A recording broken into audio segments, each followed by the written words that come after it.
तो चलिए फ्रेंड, आज भी मैं एक न्यूमेरिकल के साथ आया हूं जो कि हाल ही में हुए केरला बीओई 2025 एग्जाम के दौरान पूछा गया था। और ये पेपर 1 का क्वेश्चन नंबर 13 है।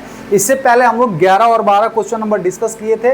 इस वीडियो में हम लोग क्वेश्चन नंबर 13 जो कि 12 मार्क्स का है, इसको अच्छे से स्टडी करेंगे और इसका सोल्यूशन देखेंगे कि इसको हम लोग कैसे सॉल्व कर पाते हैं। तो हमारे साथ बने रहिएगा, पूरे एंड तक वीडियो देखिएगा, बहुत ही इंफॉर्मेटिव होने वाला है। तो चलिए इस वीडियो को करते हैं स्टार्ट।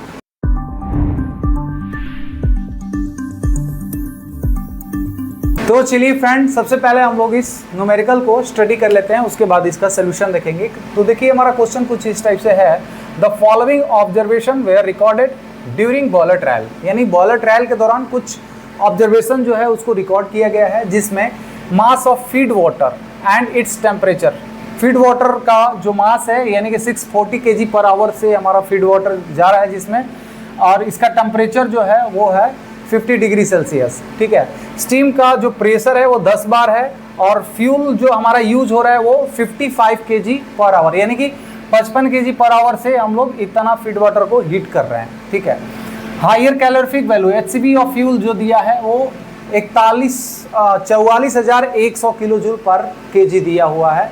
और temperature of gas, flue gas का टेम्परेचर 300 डिग्री सेल्सियस दिया हुआ है। बॉयलर रूम टेम्परेचर यानी एटमॉस्फेरिक टेम्परेचर आप बोल सकते हैं, या बॉयलर के अंदर इनसाइड बॉयलर रूम टेम्परेचर का मतलब एटमॉस्फेरिक टेम्परेचर आप अज्यूम कर लीजिए, वो 30 डिग्री सेल्सियस दिया हुआ है।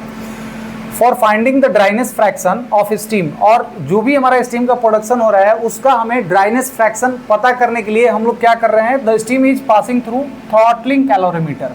थ्रॉटलिंग कैलोरीमीटर की मदद से हम लोग ड्राइनेस फ्रैक्शन को पता करते हैं। और कैसे पता करते हैं उसके लिए मैं थ्रॉटलिंग कैलोरीमीटर पे एक वीडियो अपलोड किया हूँ, अगर वीडियो नहीं देखे होंगे तो डिस्क्रिप्शन बॉक्स में लिंक दे दूंगा। यानी कि ड्राइनेस फ्रैक्शन स्टीम का पता करने के लिए स्टीम को थ्रॉटलिंग कैलोरीमीटर से पास कराया जा रहा है। और फॉलोइंग ऑब्जर्वेशन में रिकॉर्डेड, जब थ्रॉटलिंग कैलोरीमीटर से निकाला जा रहा है तो कुछ ऑब्जर्वेशन जो है वो देखा गया। सबसे पहले देखा गया कि स्टीम का जो टेम्परेचर मिल रहा है वो कितना है, 120 डिग्री सेल्सियस है। मतलब कि आफ्टर थ्रॉटलिंग का जो है वो 120 डिग्री सेल्सियस मिल रहा है।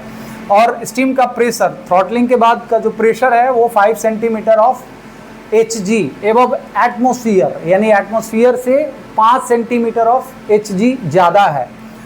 बायोमेट्रिक रीडिंग यानी कि हमारा एटमॉस्फेरिक रीडिंग जो है वो कितना है, 762 mm ऑफ Hg। यानी कि टोटल प्रेशर यहाँ, अगर मान लीजिए कि ये हमारा एक कैलोरीमीटर है यानी कि थ्रॉटलिंग कैलोरीमीटर है, तो यहाँ पे जो हमें स्टीम मिल रहा है वो कितना हो जाएगा, उसका प्रेशर कितना हो जाएगा। ये 5 सेंटीमीटर का मतलब क्या हो गया, 50 mm ऑफ Hg। यानी कि पहले हमारा एटमॉस्फेरिक प्रेशर कितना था, 762 प्लस 50, यानी कि ये कितना हो जाएगा, 812 mm Hg यहाँ पे प्रेशर मिल रहा है। ठीक है।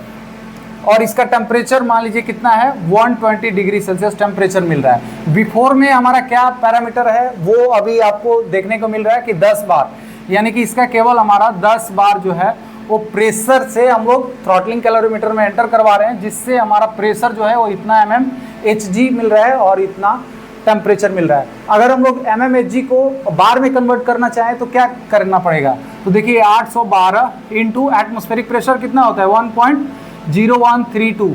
ठीक है।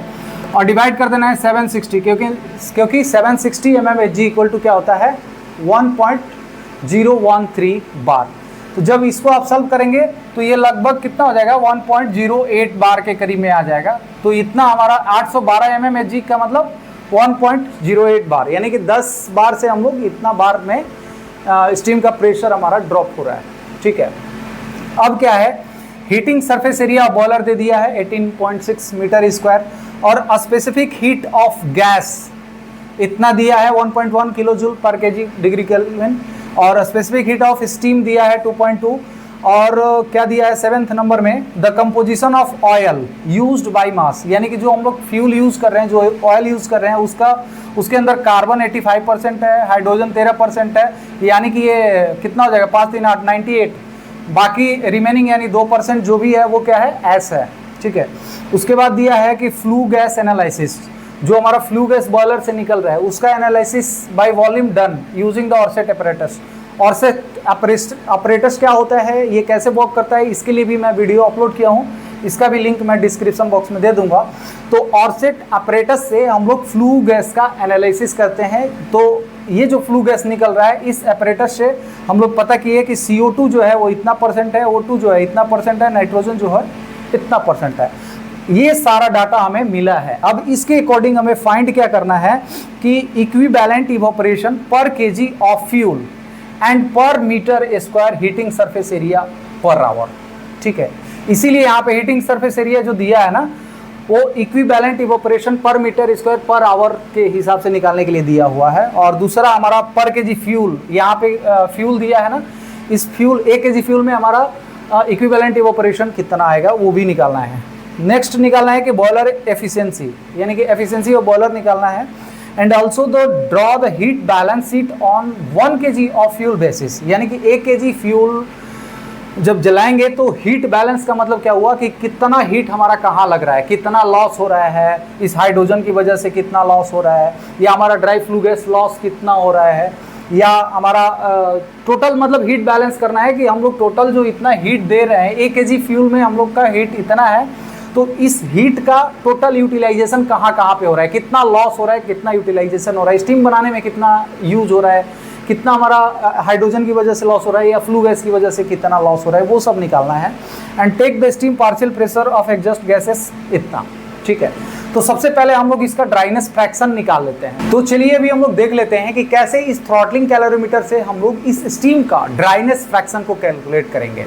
तो देखिए ये जो हमारा स्टीम है ये पता नहीं है कि ये सुपर हीटेड स्टीम है या सैचुरेटेड स्टीम है। तो हमारा जो सैचुरेटेड स्टीम हो या सुपर हीटेड स्टीम हो, तो सबसे पहले हम लोग का एंथैल्पी इसके पास क्या होगा, तो एंथैल्पी इसके पास होगा यानी कि HS इसके पास क्या होगा, तो HF प्लस XHFG हमारा एंथैल्पी निकालने का फॉर्मूला ये है। ठीक है, तो 10 बार में डायरेक्टली हम लोग एंथैल्पी इसका देख लेते हैं। मान के चलते हैं ये हमारा सैचुरेटेड स्टीम है, क्योंकि इसका टेम्परेचर नहीं दिया हुआ है, तो डायरेक्टली हम लोग 10 बार में सैचुरेटेड स्टीम टेबल में जाएंगे और इसका HF और HFG का वैल्यू ले लेंगे। तो जब आप जाएंगे तो हमारा HF का जो वैल्यू है वो 762 है और X का वैल्यू हमें नहीं पता है तो X ऐसे लिख लीजिए, और HFG का जो वैल्यू है वो 2013 यानी कि 2013 किलो जूल पर केजी दिया हुआ है। तो ये हम लोग इधर लिख लिए। अब आते हैं हम लोग इस साइड, तो इधर का तो हो गया। अब हम लोग चलते हैं इस साइड, यानी कि सबसे पहले हम लोग क्या करेंगे 1.08 बार प्रेशर पे हम लोग स्टीम टेबल में जाएंगे और इसका सैचुरेशन टेम्परेचर सबसे पहले देखेंगे। तो जब हम लोग सैचुरेशन टेम्परेचर यानी कि TS देखते हैं तो लगभग 102 डिग्री सेल्सियस आपको देखने को मिल रहा है। बट यहाँ पे स्टीम का जो टेम्परेचर रीडिंग लिया गया है वो कितना है, 120 डिग्री सेल्सियस है। यानी कि ये जो हमारा स्टीम मिलेगा, यानी कि आफ्टर थ्रॉटलिंग कैलोरीमीटर जो स्टीम मिल रहा है वो क्या है, सुपर हीटेड स्टीम है। ठीक है, तो यहाँ पे हम लोग सुपर हीटेड स्टीम वाला जो एंथैल्पी का फॉर्मूला है वो अप्लाई करेंगे, यानी कि Hg plus specific heat of steam into T super heater temperature minus T saturated temperature. ये कर देंगे तो हमारा क्या निकल के आ जाएगा, सुपर हीटेड स्टीम का एंथैल्पी निकल जाएगा। तो अब आपको क्या करना है, स्टीम टेबल में, अब सुपर हीटेड स्टीम टेबल में जाना है। 1.08 बार प्रेशर पे 120 डिग्री सेल्सियस टेम्परेचर पे हम लोग इसका देखेंगे कि इसका Hg का वैल्यू कितना है। तो जब Hg का वैल्यू देखेंगे तो लगभग 2676 किलो जूल पर केजी है। ठीक है, प्लस यहाँ पे स्पेसिफिक हीट दे दिया है स्टीम का 2.2 है, तो ये लिख दीजिए 2.2 into 120 minus T saturation temperature हमारा 102 दिया हुआ है। ठीक है, तो यहाँ पे जब हम लोग X का वैल्यू निकालेंगे तो हमारा कितना आ जाएगा, तो देखिए ये सारा वैल्यू हमारा ऐड हो जाएगा। तो जब हम लोग इसको कैलकुलेट करेंगे तो हमारा वैल्यू कितना आ रहा है देख लेते हैं। तो देखिए 120 माइनस 102, तो ये 18 हो गया इंटू 2.2, तो ये कितना हो गया 39.6 हो गया, प्लस 2676, तो ये 27115.6, और इधर वाला जो पार्ट है वो क्या हो जाएगा, तो देखिए ये माइनस कर दीजिए 762 और डिवाइड कर दीजिए 2013, तो हमारा ड्राइनेस फ्रैक्शन डायरेक्टली निकल के आ जाएगा 762 डिवाइड 2013, यानी कि 0.97। ठीक है, तो इसका ड्राइनेस फ्रैक्शन यानी कि पहला हम लोग इसका ड्राइनेस फ्रैक्शन जो है वो पता कर लिए। ठीक है, अब यहाँ पे ये पूछ रहा है इक्विवेलेंट इवोपरेशन। इक्विवेलेंट इवोपरेशन कैसे निकालेंगे? इक्विवेलेंट इवोपरेशन का जो फॉर्मूला होता है वो क्या होता है? इक्विवेलेंट इवोपरेशन, तो इसका फॉर्मूला होता है MS into HS minus HW और डिवाइड कर देना है 2257। ये तो हम लोग ऑलरेडी जानते भी हैं। तो यहाँ पे MS का जो वैल्यू है वो 640 है। HS, अब HS का जो वैल्यू है हमें यहाँ से निकालना पड़ेगा कि HS यानी कि जो हमारा स्टीम है 10 बार पे उसका HS कितना आ रहा है। तो अब हम लोग यहाँ से कैसे करेंगे? 762 है ना, प्लस अब ये X का वैल्यू हम लोग यहाँ पे रखेंगे 0.97 इंटू 2013। तो हमारा वैल्यू कितना आ रहा है? 0.97 इंटू 2013 प्लस 762, तो ये 2714, 2714.6। तो यहाँ पे लिख दीजिए 2714.6 माइनस HW हमारा 50 है, इसको आप किलो जूल में कन्वर्ट करेंगे तो 50 इंटू 4.182, यानी कि 50 इंटू 4.182, इसका मतलब कि 209 ये क्या हो जाएगा? किलो जूल पर केजी। तो यहाँ पे हम लोग क्योंकि सब किलो जूल में ले रहे हैं तो इसका भी वैल्यू हमें किलो जूल में लेना पड़ेगा, और ये 2257। तो हमारा वैल्यू कितना आ रहा है? तो जब हम लोग इसको सॉल्व करेंगे यानी कि 2714.6 और माइनस 209 हो गया और इंटू 640 और डिवाइड कर देना है 2257, तो हमारा वैल्यू 710 आ रहा है। 710 ये क्या हो जाएगा? केजी पर आवर हो जाएगा, क्योंकि इसका किलो जूल पर केजी, इसका किलो जूल पर केजी कट गया तो ये बचा क्या? ये केजी पर आवर, तो ये केजी पर आवर में आ गया। लेकिन हमें क्या निकालना है? पर केजी फ्यूल से निकालना है। तो पर केजी फ्यूल यानी कि 710 डिवाइड, हमारा फ्यूल टोटल कितना है? 55, तो इसको 55 से डिवाइड कर देंगे, तो हमारा डिवाइड 55 कर दीजिए, तो ये 12.9 यानी कि पर केजी फ्यूल हमारा कितना आ गया? Equivalent evaporation 12.9। लेकिन अभी हमारा पूछ रहा है कि यहाँ पे heating surface per metre square heating surface area, यानी हीटिंग सरफेस एरिया हमारा ये है, यानी कि 710 डिवाइड 18.6 कर दीजिए, यानी कि 710 डिवाइड 18.6, तो हमारा वैल्यू कितना आ जा रहा है? 38.17। ये हो जाएगा हमारा per metre square per hour heating surface area जो है इसका आ जाएगा। लेकिन अब हमें अगर बॉयलर एफिशिएंसी निकालना है तो बॉयलर एफिशिएंसी निकालने का जो फॉर्मूला है वो क्या है? MS into HS minus HW और divide Q into GCV into 100, यही होता है ना। तो यहाँ पे MS हमारा है 640 इंटू एंथैल्पी हमारा ऑलरेडी है 2714.6 माइनस 209 और डिवाइड कर देना है किससे? Q, हमारा फ्यूल कितना है? 55 इंटू GCV यानी कि 44,100 और इंटू 100, तो ये 0 कैंसिल हो गया। तो चलिए अभी हम लोग इसको देख लेते हैं कि हमारा वैल्यू कितना आ रहा है। तो 2714.6 माइनस 209 और इंटू 640 डिवाइड 55 अगेन डिवाइड 44,100 मतलब 66.11 661%, यानी कि 66.11% आ गया।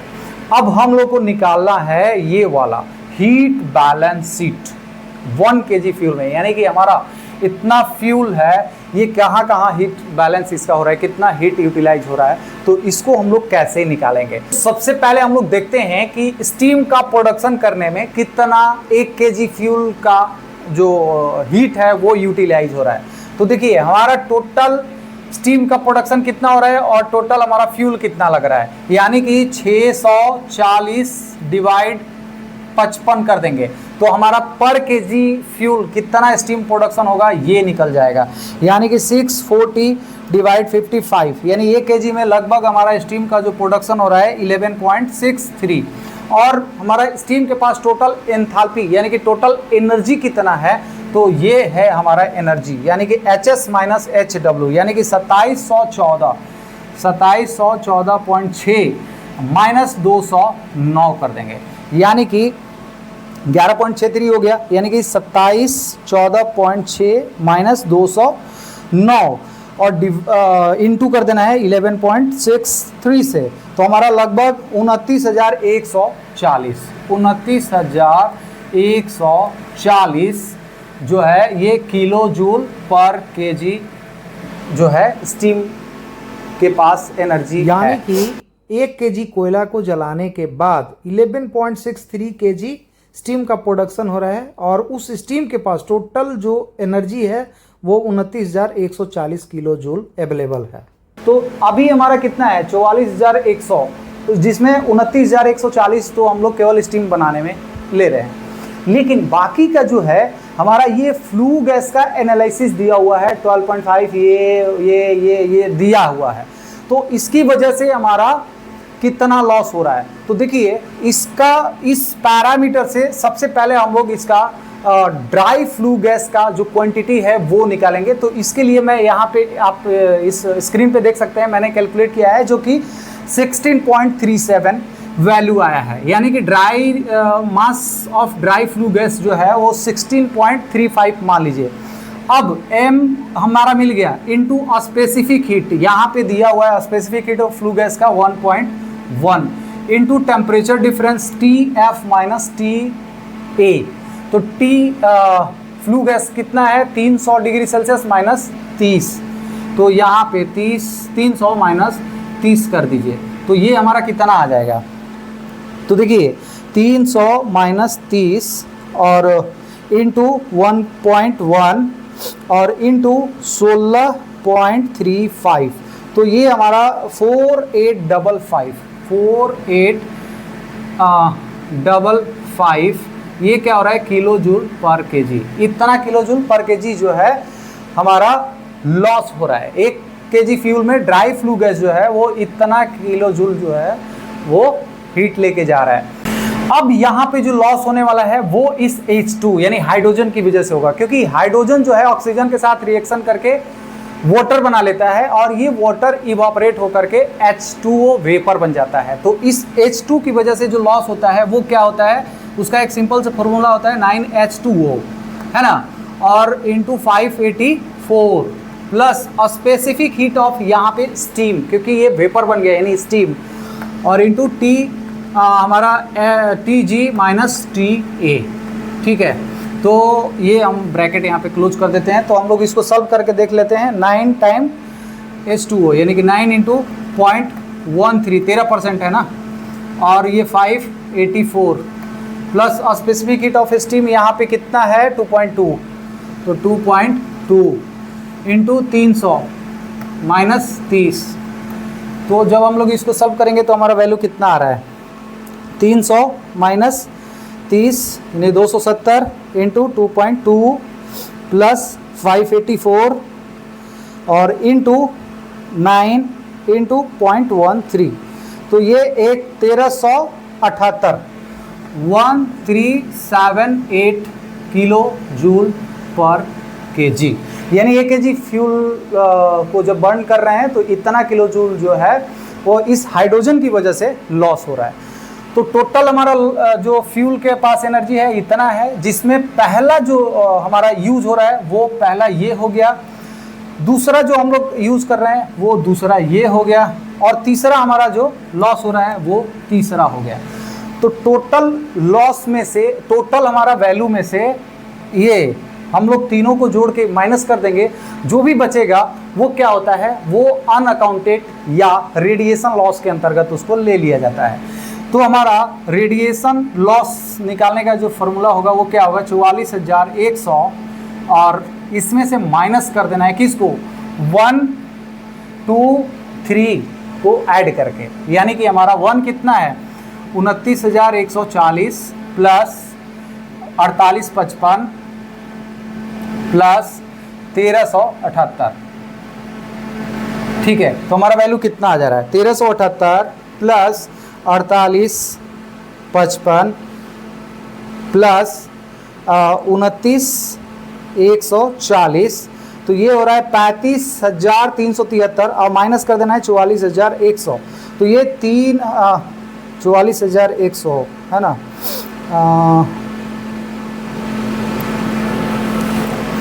तो देखिए जब हम लोग इसको सॉल्व करेंगे तो हमारा वैल्यू कितना आ रहा है 29140 प्लस 4855 प्लस 1378 है ना।